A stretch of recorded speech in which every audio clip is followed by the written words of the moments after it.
പരിശുദ്ധ പരമ ദിവ്യകാരുണ്യേശോയ്ക്ക് എന്നേരവും ആരാധനയും സ്തുതിയും പുകഴ്ചയും ഉണ്ടായിരിക്കട്ടെ.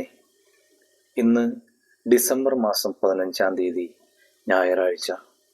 കർത്താവെ, അങ്ങേക്ക് പ്രതിഷ്ഠിതമായിരിക്കുന്ന ഈ ദിവസം പരിപൂർണമായും അങ്ങയെ ആരാധിക്കാനും മഹത്വപ്പെടുത്താനും അങ്ങയോടൊപ്പം സമയം ചെലവഴിക്കാനും ഞങ്ങൾക്ക് കൃപ തരണമേ എന്ന് പ്രാർത്ഥിക്കുന്നു.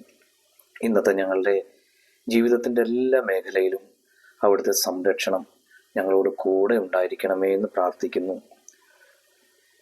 ലൂക്കാ സുവിശേഷം 1-ാം അധ്യായം 58-ാം വചനം ഇന്ന് ധ്യാനിക്കാം.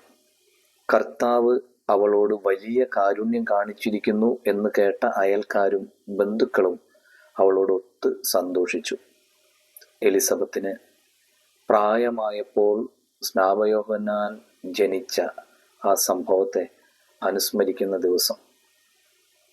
അവളെല്ലാവരും അവഗണിച്ചിരുന്നു. പക്ഷേ ദൈവം അവൾക്കൊരു കാരുണ്യം കാണിച്ചു, അവൾക്കൊരു സമ്മാനം നൽകിയെന്ന് കണ്ടപ്പോൾ എല്ലാവരും അവളോടൊപ്പം സന്തോഷിച്ചു. നമ്മുടെ ബന്ധുക്കൾക്ക്, സുഹൃത്തുക്കൾക്ക്, അയൽപ്പക്കക്കാർക്ക് ഒരു നന്മയുണ്ടാകുമ്പോൾ നമ്മുടെ മനസ്സിൽ സന്തോഷം ഉണ്ടാകാറുണ്ടോ എന്ന് നമുക്ക് ചിന്തിക്കാം. ഉണ്ടാകാറുണ്ടെങ്കിൽ നമുക്ക് ആത്മാവിൻ്റെ അഭിഷേകമുണ്ട് എന്നുറപ്പിക്കാം. സന്തോഷം ഉണ്ടാകുന്നില്ലെങ്കിൽ നമുക്ക് ആത്മാവിൻ്റെ അഭിഷേകം ഇല്ല എന്നർത്ഥം.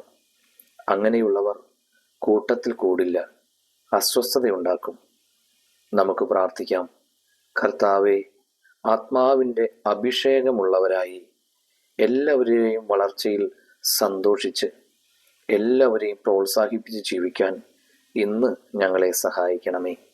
നമ്മുടെ കർത്താവ് ഈശോ മിശിഹായുടെ കൃപയും പിതാവായ ദൈവത്തിൻ്റെ സ്നേഹവും പരിശുദ്ധാത്മാവിൻ്റെ സഹവാസവും നാം എല്ലാവരോടും കൂടെ ഉണ്ടായിരിക്കട്ടെ, ഇപ്പോഴും എപ്പോഴും എന്നേക്കും.